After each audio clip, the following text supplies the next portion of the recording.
So my people, I welcome you to the Ihiala Community Association. And the Ihiala people, according to Ndibo, they say that Onya se nyajide goji, Oman makone ema maka, jide goji, ngunuji akwana ranu.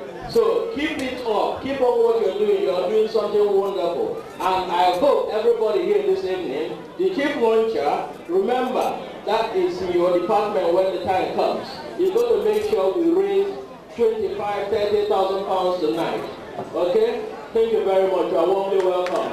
And if you're feeling ignored, if you are not being attended to, and please, I've seen all the pretty ladies with orange hair tie, orange shirt, and white blouse.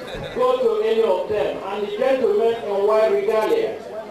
If any of them fails you, by virtue of the fact that asked me to preside over this function today, please come to me and I'll make sure you get what you want. Thank you very much.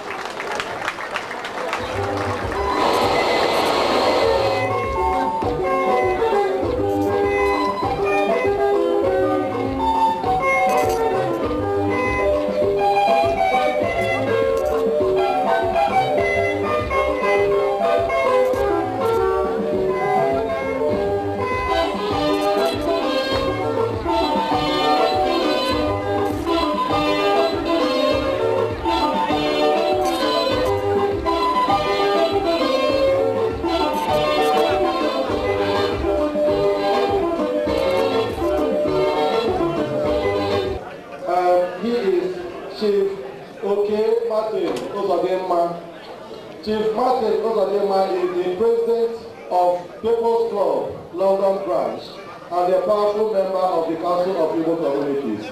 Chief Ozadema, please, you're welcome, sir. You're welcome.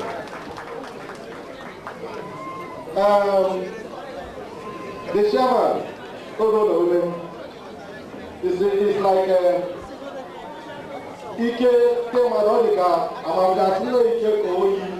Na today maka ke ma wo dia asuso yibo aso imasu yibo so no ga ti ka dia DJ, please, the chairman and his supporters are going to open the floor.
Mr. and Mrs.